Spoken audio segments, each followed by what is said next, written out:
साथियों नमस्कार। कॉमर्स विषय एक ऐसा विषय है जिसमें आप अपना भविष्य संवार सकते हैं। वर्तमान में अगर आपका target college lecturer, assistant professor या विश्वविद्यालय में असिस्टेंट प्रोफेसर के लिए आपने अपना टारगेट निश्चित कर रखा है, तो हम किस प्रकार से आप उसकी तैयारी करें, उसके लिए एक्सपर्ट पैनल की एक सीरीज हमने शुरू कर रखी है। तो हम आज कॉमर्स विषय के लिए असिस्टेंट प्रोफेसर की तैयारी के लिए हमारे बीच आज पधारे हैं डॉक्टर महेंद्र खारड़िया। आप वर्तमान में राजकीय लोहिया महाविद्यालय चूरू में असिस्टेंट प्रोफेसर के पद पे कार्यरत है। आपका कॉमर्स विषय में बहुत ही गहन ज्ञान है। आप समय समय पे कॉमर्स के विद्यार्थियों के लिए कैरियर काउंसलिंग के सेमिनार आयोजित करवाते रहे हैं। बहुत से आपके पढ़े हुए विद्यार्थी उच्च पदों पर आसीन हो चुके हैं और आपने 2008 आरपीएससी में पहले ही प्रयास में और बेहतरीन रैंक के साथ आपका चयन हुआ। तो आपका बहुत बहुत स्वागत है महेंद्र जी, आपका बहुत बहुत स्वागत आज इस चैनल में। सर बहुत बहुत धन्यवाद आपका। सबसे पहले हम जानना चाहेंगे कि आपने अपनी तैयारी, आपका किस प्रकार आपका सफर रहा, उसके बारे में थोड़ी सी आप प्रकाश डालिए। सर मेरी जो स्कूलिंग है वो रतनगढ़ से मैं बिलोंग करता हूँ और मेरी स्कूलिंग की जो पढ़ाई है वो रतनगढ़ से है और ग्रेजुएशन मैंने रतनगढ़ जो राजकीय महाविद्यालय है वहाँ से ग्रेजुएशन मैंने पास की थी और ग्रेजुएशन करने के बाद मैंने पीजी में लोहिया महाविद्यालय, जिस महाविद्यालय में अभी मैं कार्यरत हूँ, वहाँ से मैंने पीजी की थी और पीजी करने के बाद में कॉमर्स विषय का मैं होने की वजह से मेरा टारगेट यही था कि मैं स्टडी में मेरा विशेष रूप से रुचि थी।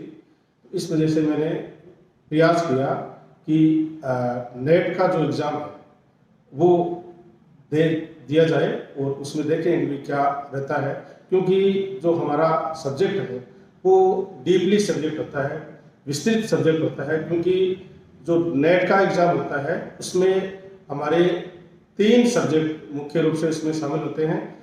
मैनेजमेंट होता है, ईएफएम और एबीएसटी। जबकि राजस्थान में जब हम पीजी करते हैं तो वहाँ पर अलग अलग सब्जेक्ट में पीजी होता है, तो दोनों में डिफरेंस हो जाता है। जैसे यहाँ पर हमने एबीएसटी में पीजी कर लिया तो हमें एक ही सब्जेक्ट का नॉलेज होता है, 2 सब्जेक्ट का हमें नॉलेज उतना नहीं हो पाता। जबकि बाहर से जब राजस्थान के बाहर के जो विद्यार्थी होते हैं वो कॉमर्स में पीजी करते हैं तो उनको तीनों सब्जेक्ट का नॉलेज होता है।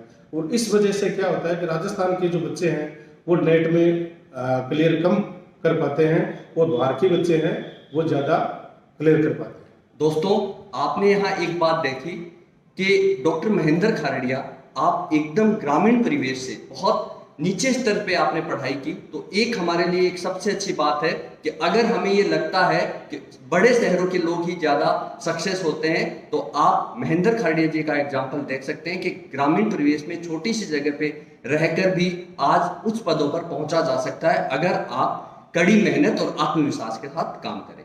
दूसरी बात इन्होंने बहुत महत्वपूर्ण बताई कि बाहर के जो विद्यार्थी है वे तीनों सब्जेक्ट में उनकी पीजी होती है, जबकि राजस्थान में ईएफएम, मैनेजमेंट और एबीएसटी की अलग अलग पीजी होती है। इसलिए आप राजस्थान के बच्चों को विशेष तैयारी करनी पड़ती है, जबकि बाहर के बच्चे हैं वो पहले से ही तैयार होते हैं। तो अब हम आपसे जानना चाहेंगे कि आप आरपीएससी की जो असिस्टेंट प्रोफेसर है उसकी तैयारी के लिए क्या क्या आपको तैयारी करनी है, जरा प्रकाश डालिए। आरपीएससी का जो असिस्टेंट प्रोफेसर पद के लिए जो इंटरव्यू होता है, स्क्रीनिंग जिन बच्चों की क्लियर हो जाती है उनको इंटरव्यू कॉल किया जाता है। और इंटरव्यू की तैयारी के लिए आपको विशेष रूप से मुख्य रूप से 2-3 बातों का विशेष रूप से ध्यान करना पड़ता है कि आप इंटरव्यू की जब तैयारी कर रहे हैं तो आपका जो सब्जेक्ट है उनके कॉन्सेप्ट आपके क्लियर होने चाहिए। क्योंकि अगर आपके कॉन्सेप्ट क्लियर होंगे, बेसिक आपके क्लियर होंगे, तो आपको इंटरव्यू में कोई प्रॉब्लम नहीं होगी। क्योंकि बहुत से बच्चे क्लियर हो जाते हैं, स्क्रीनिंग टेस्ट दे देते हैं, लेकिन इंटरव्यू में जाते हुए वो घबराते हैं। घबराने का कारण ये है कि वो लिखित में तो अपना स्कोर कर सकते हैं, लेकिन जब आप इंटरव्यू देने जा रहे हो तो उसके लिए आपको विशेष रूप से अलग से तैयारी करनी पड़ती है। क्योंकि वो आपका फेस टू फेस बातचीत करने का तरीका होता है। जैसे नॉर्मली ये है कि आप सबसे पहले अपना जो सब्जेक्ट है उस पर कमांड आपकी होनी चाहिए। सब्जेक्ट पर आपको कमांड होगा तो आपका कॉन्फिडेंस है वो अलग रहेगा। जवाब आप जब देंगे और आपका सब्जेक्ट क्लियर है तो आपको कोई दिक्कत आप उसमें नहीं होगी। इसके अलावा आपका जो जिस परिवेश में आप रह रहे हो, जैसे आपका राजस्थान में रहे तो आपके जिले का नॉलेज आपको होना चाहिए, आपकी तहसील है, आपका ग्रामीण परिवेश है, उसमें आपके कौन कौन से विशेष महत्वपूर्ण स्थान रखते हैं राजस्थान में जो विख्यात है उनके बारे में होने चाहिए। आपका इन्वायरमेंट उस क्षेत्र का कैसा है, और आपने इसके साथ साथ आपकी जो स्कूलिंग है उसके बारे में, आपकी जो स्टडी है उसके बारे में आपको डिटेल से पता होना चाहिए। जैसे आपने पता, सर ने आपका सवाल कर दिया कि आपने स्कूलिंग कहाँ से की है, तो आपको स्कूलिंग का शुरू से लेकर लास्ट तक का नॉलेज होना चाहिए। जवाब देने से पहले आपको पूरा क्लियर 1-2 मिनट सोचना चाहिए, सोचने के बाद में जवाब देना चाहिए। बच्चे क्या करते हैं, जवाब दे आंसर कर, जब सवाल खत्म होने से पहले ही आंसर शुरू कर देते हैं तो उसका प्रभाव नेगेटिव जाता है। जी, बहुत अच्छी बात बताई आपने। एक तो आपके विषय का बेसिक नॉलेज। जी हाँ दोस्तों, जब आपने स्क्रीनिंग क्लियर किया है तो आपको नो डाउट आप इंटेलिजेंट तो है, लेकिन उस विषय की अभिव्यक्ति आपको आती है या नहीं, यही इंटरव्यू होता है। आप अपनी विषय की अभिव्यक्ति किस प्रकार कर पाते हो, वही एक्सपर्ट्स आपको देखते हैं। तो इन्होंने बहुत अच्छी बात बताई कि बेसिक कंसेप्ट आप क्लियर करेंगे तो आप में कॉन्फिडेंस आएगा।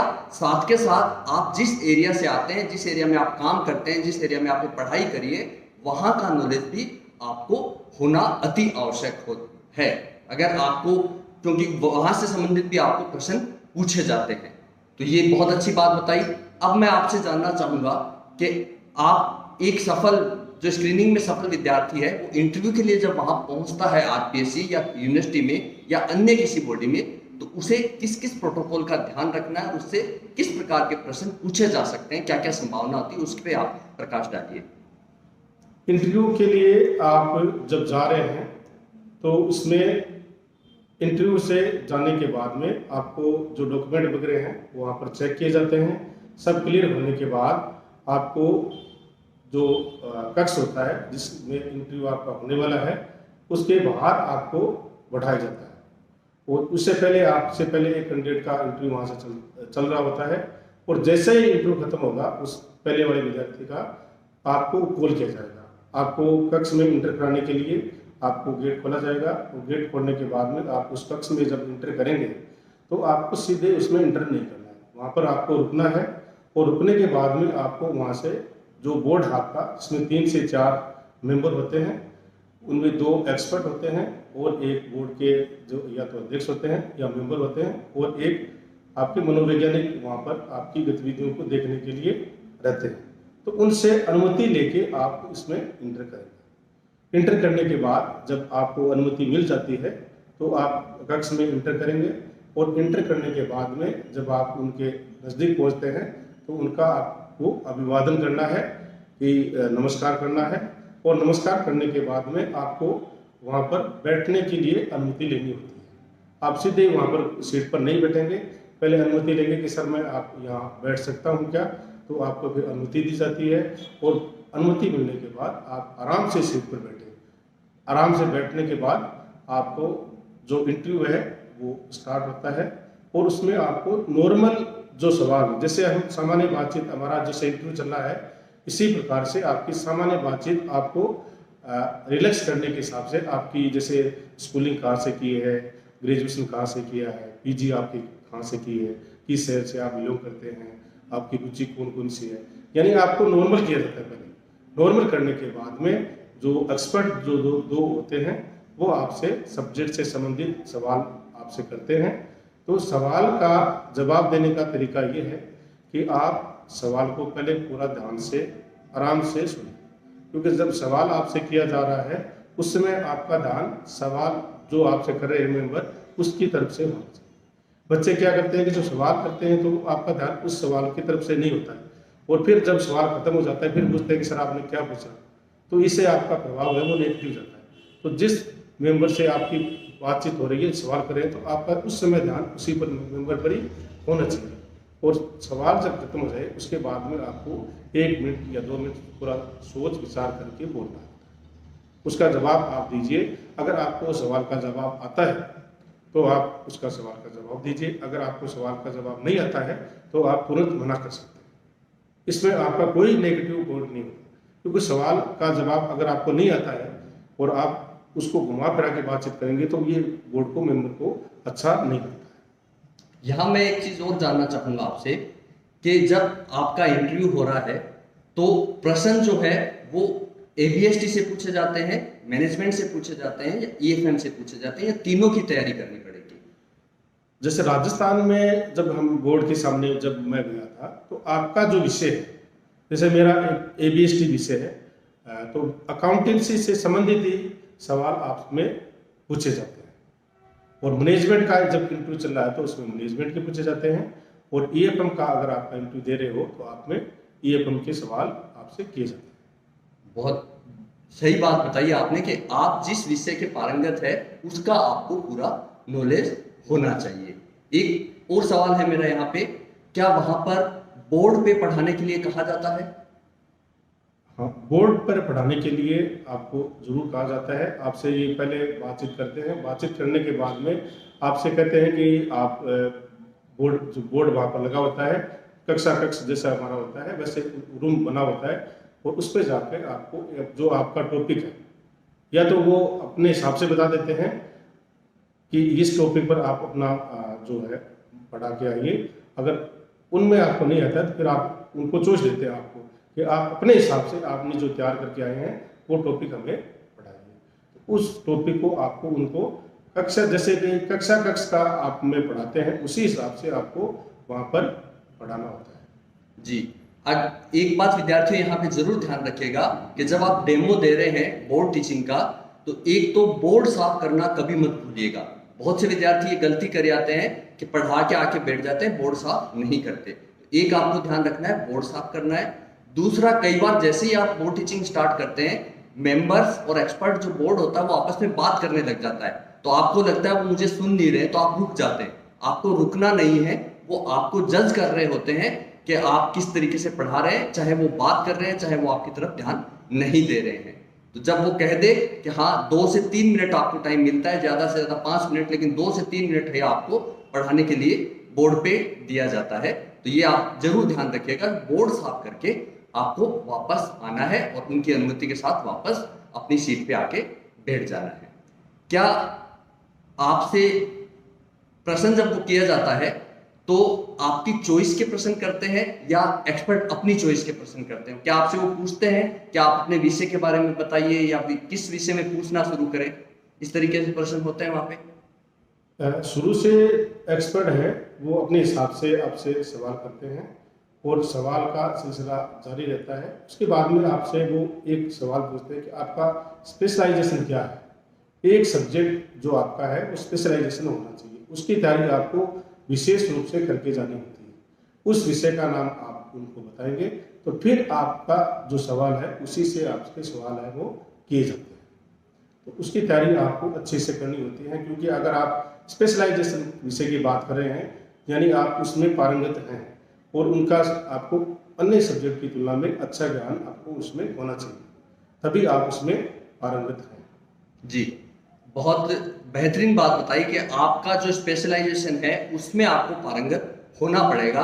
हो सकता है एक्सपर्ट स्टार्ट यहीं से करे कि आपको किस में से पूछा जाए, तो कई विद्यार्थी ये गलती कर देते हैं, सर जैसा आप चाहो। तो आप तो चाहो इसका मतलब ये हो गया कि एक्सपर्ट कुछ भी पूछ सकता है। आप उनको ये कहिएगा कि सर हम तैयार सभी के लिए आए हैं, लेकिन आई थिंक अकाउंटेंसी में मुझे ज़्यादा बेहतर आता है, मैनेजमेंट में मुझे ज़्यादा बेहतर आता है। तो वो आप उनको एक ऑप्शन दे दीजिए और उस ऑप्शन से आपके प्रश्न स्टार्ट हो जाएंगे। और जब एक्सपर्ट से पहले मेंबर जब आपके बारे में पूछते हैं कि आपने पढ़ाई कहाँ से करी, तो वो आपको नॉर्मल करने के लिए प्रश्न किया जाता है। आप किस क्षेत्र के आते हो, उस क्षेत्र की विशेषताएं जरूर ध्यान रखिएगा। जिस भी जिले के हो वहाँ की विशेषता आपको ध्यान होनी चाहिए। अगर आप अकाउंटेंसी के हो तो अकाउंट्स के बारे में, कोई आर्थिक नीति है वहाँ की, तो आपकी डिस्ट्रिक्ट की, आपके शहर की, आपके राजस्थान की, वो चीज़ें जरूर ध्यान रखिएगा। एक ध्यान रखिएगा, उस दिन का अखबार न्यूज़पेपर जरूर पढ़ के जाइएगा। कई बार वो उस न्यूज़पेपर से भी प्रश्न पूछ लेते हैं। और उस दिन कोई विशेष दिवस हो, जैसे आज हम इंटरव्यू रिकॉर्ड कर रहे हैं तो आज विश्व तंबाकू निषेध दिवस है, तो ऐसे प्रश्न भी वो पूछ लेते हैं। तो आप इसके लिए भी तैयार रहिएगा। और मैं अंत में चाहूंगा डॉक्टर महेंद्र जी खारेड़िया से कि आप विद्यार्थियों को कोई शुभकामनाएं संदेश दें। मैं सभी जो स्क्रीनिंग पास हमारे विद्यार्थी हैं उनको बहुत बहुत शुभकामनाएं देता हूं कि वो अपनी तैयारी है इंटरव्यू को अच्छे से तैयारी करें और सफलता प्राप्त करें। उनको अग्रिम शुभकामनाएं। आप सभी का बहुत बहुत धन्यवाद। जी, बहुत बहुत धन्यवाद महेंद्र जी। आपने अपना कीमती समय विद्यार्थियों के लिए निकाला, विद्यार्थियों की मार्गदर्शन के लिए आपने बहुत बेहतरीन बातें बताई।